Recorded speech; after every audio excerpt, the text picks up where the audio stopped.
Hello and welcome to the Marine Conservation Happy Hour special YouTube episodes. And here I have Dr. Kraken with me. Dr. Kraken, do you see my beautiful dragon? I don't have a name for my dragon. Let me think on that. A gold dragon. Yeah. Well, I mean, you know me and you know my house. I'm all about gold and red. Yes, this is true. Her whole house is color coordinated. Gold and red. Very true. It's like what I love to do. Dr. Kraken, we are on Jason Momoa's now. Yes, yeah, we're drinking our Jason Momoa, bottomless Momoas. Bottomless Momoas. And is that the only way to have him? So personally, mine is with a sparkling wine. It was pretty dry. And then I came across this idea. We have this really nice, very sweet, sort of high alcohol content mead that was in the fridge that was made by a friend of ours. It was made by Lorelei Creera, a friend of ours, Manatee and Stella Sea Cow specialist. She makes her own mead. It was a bit too sweet to drink. It was more like a sort of a sweet liqueur. So I put fizzy wine in it, champagne in it, and it tastes like one of these fancy champagne cocktails. So I kind of imagine like I'm now sort of drinking in sort of some 1920s speakeasy, drinking my champagne cocktail. So I love it. Well, at some point, Dr. Kraken, you'll be here in paradise with me, and we'll be having to drink some really fancy drinks over here. Yeah, Florida should start getting its champagne in. Yeah, you should start ordering now, particularly in this sort of Tampa, I already have. area. I already have. I'm glad that you already knew this. I've already decided. Yep. I'm ready to go. All right. So, Dr. Kraken, we're going to talk about how to improve science fairs. I mean, this will be a little ranty rant because we love little ranty rants, don't we? We do indeed. Now we're naughty. We're the naughty scientists that are like, let's improve. Let's just tell you how it is. You know what? We're gonna tell you how it is. I don't think we're doing it the right way. Let's improve. Well, let's start with your story about your science fairs when you were a kid and how you always wanted to be in a science fair, but didn't get the support. Go on. I always wanted to be in a science fair. Okay, so that's the reason why we're doing a little ranty rants, because the way that science fairs are judged are kind of not fair, and the kids that are picked, it's still not fair. And it usually goes to the little like really wealthy, affluent family. Yes, Kidwa and Tarquin, whose mummy and daddy's own lab. Okay, so I wanted to be a scientist so much, Dr. Kraken. I wanted to be the crazy scientist, mad hair, everything like that. I really, really did. I really did feel like I was a boy. So I had a whole different image of what I would look like when I grew up. Okay. Anyways, that's a whole nother story, right? The whole other facade of who Dr. Scarlett Smash is a whole nother story. Anyways, very complicated individual. Point is, I wanted to do science fairs, and this is how it usually it works, right? Is the teacher says, okay, everyone, we're gonna have a science fair. It'll be like county or statewide, blah, blah, blah, depending on what they're actually advertising. Okay.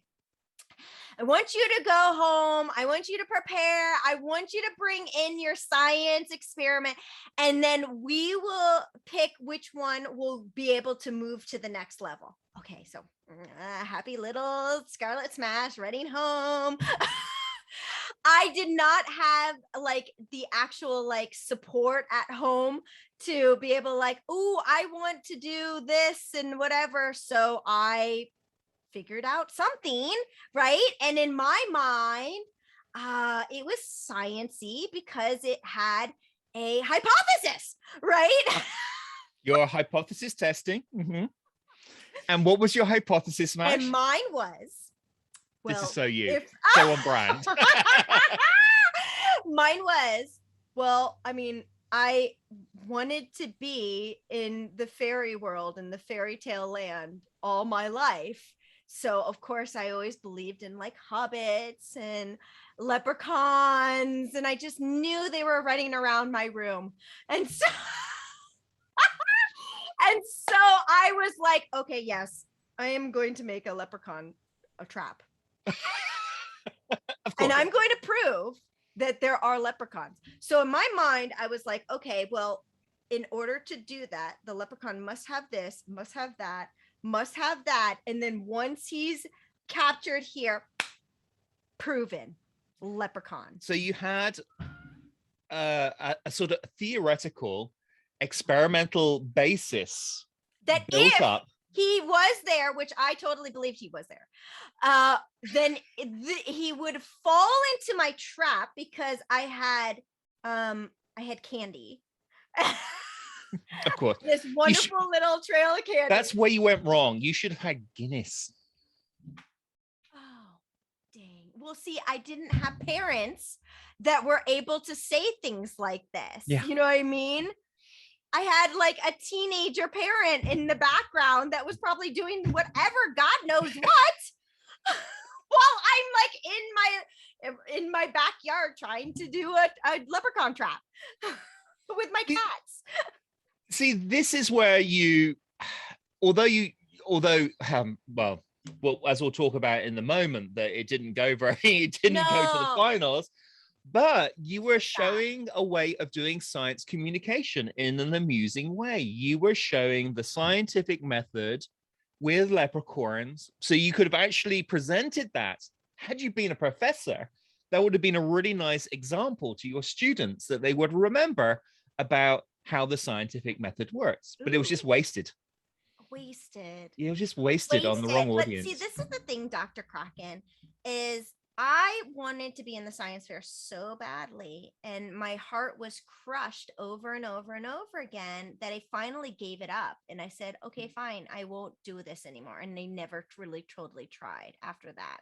Like I tried with something else, which was probably a volcano, and everyone's like, oh, that's so easy. And I was like, oh my God, I put so much time. I put detail on the most beautiful. I painted it. I was like, this is the most beautiful thing in the whole entire world. I put so much energy into it. And they were like, my parents helped me do that in like kindergarten. And I was like, I'm so sad. And I said, forget it. I'm never doing it again. I'm done. I'm done with the science. I'll be an actress. You know what I mean? Fine. If that's all I can be, fine. But it was always kids that had really great parents. They came in with something like electrical, something like so much more advanced than I was even capable of even thinking of. You know what I mean? And so, yeah, they usually have parents helping them. Yeah, my experience was for things like this. I would come in and I would, my parents might help buy me the stuff, because I couldn't go to British version of Home Depot and get stuff on my own. But then I would make it all myself, and I would come in and then the judges go, well, that's really good. But then they said, but clearly your parents helped you to make it. So we gave it to this other person whose parents actually helped them to make it.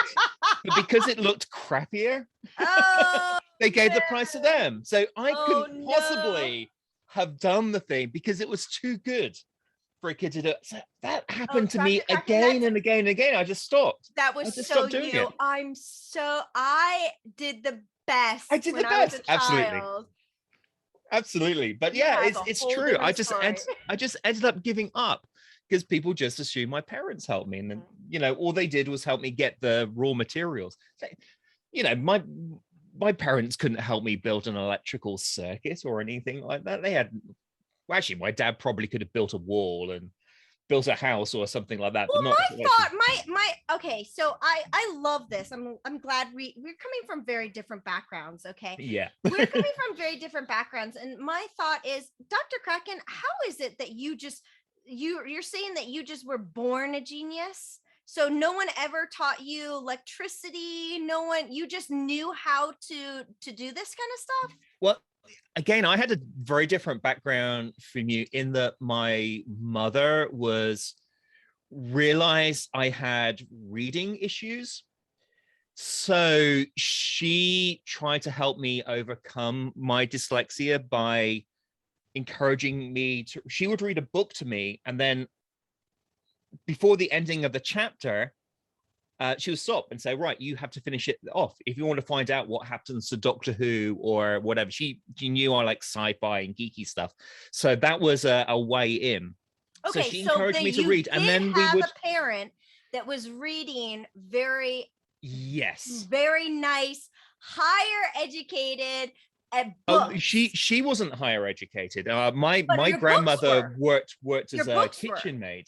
But we had a great local library. It was an industrial town, and some benefactor for the town decided that they needed to provide a really, really good local library and give it a good endowment. We had the best library, and that's where I lived. My mother encouraged me to read. She helped me to read. She helped me find ways of getting over my dyslexia really early on, and I just lived in the library. That's lucky, Dr. Kraken. Yeah, a lot of parents we were lucky. don't have that kind of like really loving or engaging parent in that way, and it might be because they're working multiple jobs. Yeah. You know what I mean? And they can't do that kind of provision for their kids. So like you did kind of have a step up. You weren't born a genius. Your mom filled it in your head like with a lot of book reading and material. Absolutely. So. And she was smart and frustrated because she had this mother who had been a kitchen maid and was very classist, and girls don't go to school, and you must get married and you must have kids, and you can't study and stuff like that. I'm ready to do another rant on that subject, so we'll do that on the next one. Let's totally do one on the next one just for your mom. We're gonna dedicate it for your mom, I swear. But Dr. Kraken, so let's continue this because you actually judge. You're a judge for science fairs, which is really cool. I mean, so let's go through the process with that, because I bet you see a lot of the very privileged kids there and showing their really great projects, and it had nothing to do with leprechauns. Nothing. I have not seen a leprechaun one. Yeah, I have to say that I do. I'm on the judging panel for a couple of national fairs. So by the time that the kids get to us, they've actually gone through like regional and state. So we're like the best of the state ones come to us.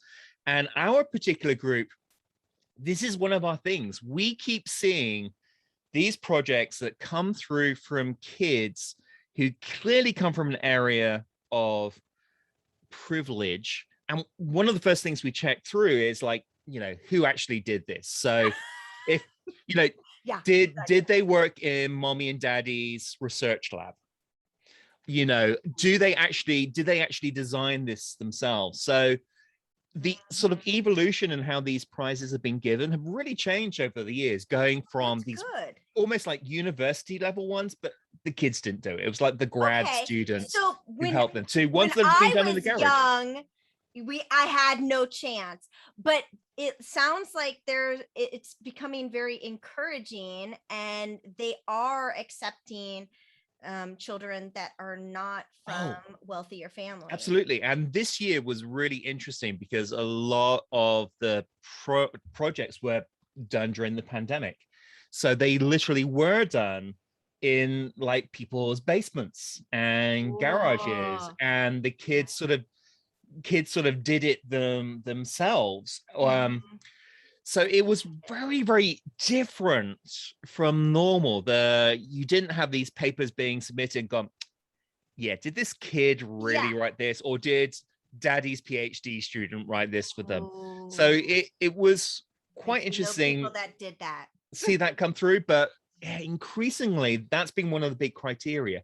And with the science fairs I judge, there's usually a face-to-face component with the students too. No way, that's totally new. So you actually interview them, and then you also go on to like this sort of team building exercises. So they separate into teams, and they give them like these sort of escape room type projects, but science-based. So we've done ones with like the zombie apocalypse is happening, and make yourself a little submarine and stuff like that. And so you see how the kids interact, and the ones who are just genuine smart kids who work well with each other versus the ones that have been tutored, it becomes really, really obvious. So sometimes the ones that win now are not necessarily the best ones on paper. Oh yeah. But they're the smartest, most innovative, nicest, kindest. I was the worst kid. on paper. Yeah. I was the kid that no one wanted to deal with. I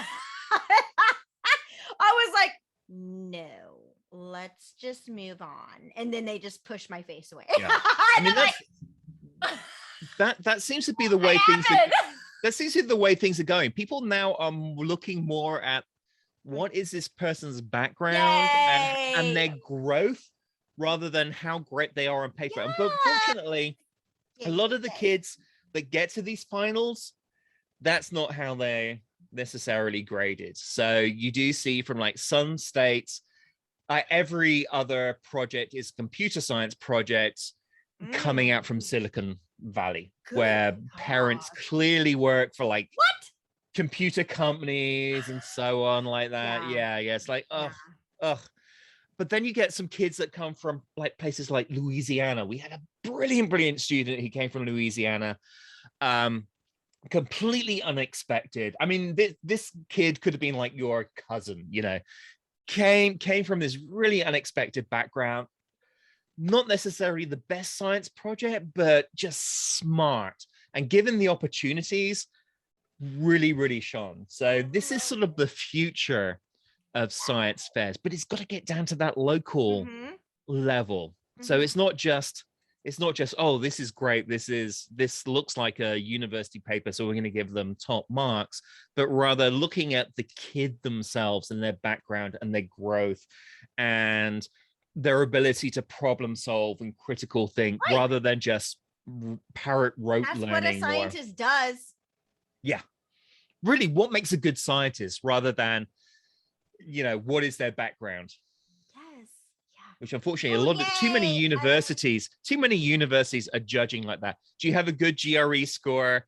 Do you have all these after school programs you done? Yeah, it's completely the wrong way. Completely the wrong way of judging students. It was so hard for me to get like to the point, because I was behind when it came to that kind of stuff. But we'll talk about it. Yeah. We'll talk about that another time. All right, Dr. Kraken. What are some of like what suggestions would you have for anyone that is judging or that is considering to change and finesse the whole process of science fairs? I would just say, look, like with many of the topics we've been talking about recently, look into the student.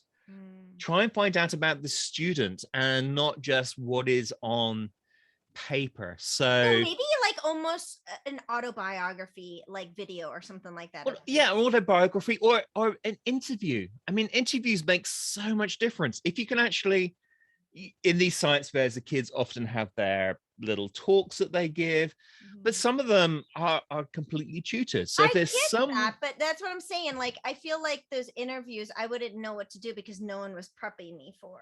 Yeah. So put them in an interview situation that they can't prepare for. Oh. So instead of having something where they've been tutored like crazy, which is a lot of the university, and this goes right up through science fairs to university applications to grad school applications, throw them in a situation of like, oh my God, zombies are attacking. What do you do? I love it.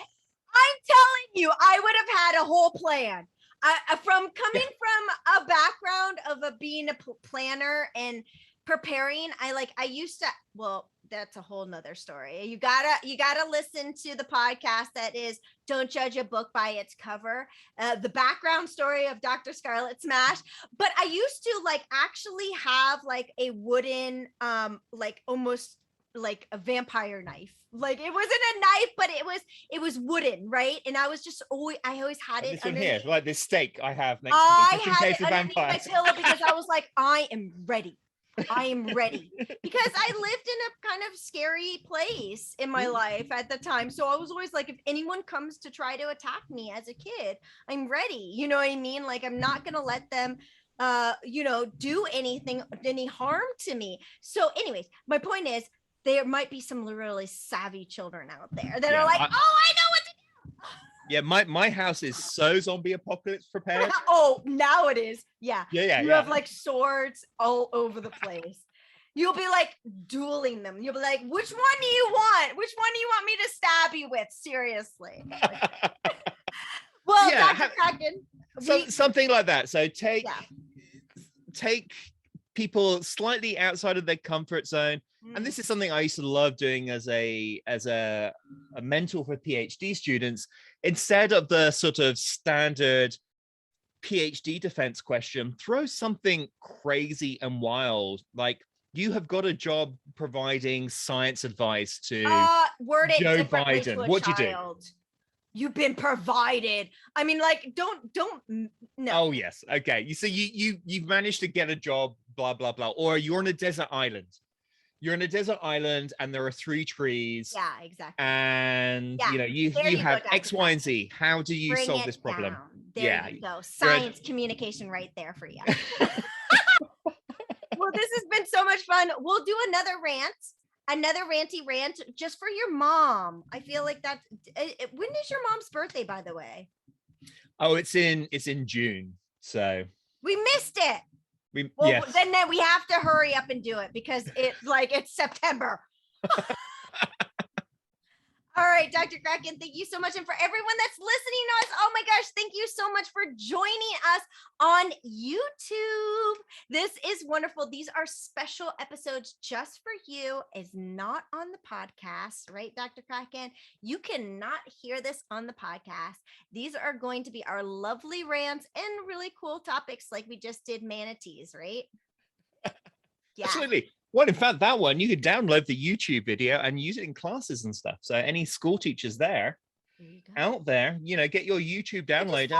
Follow us, subscribe, like us, follow us, share us. Thank you so much. And we will see you again. Thanks so much. Happy conservation. Bye-bye.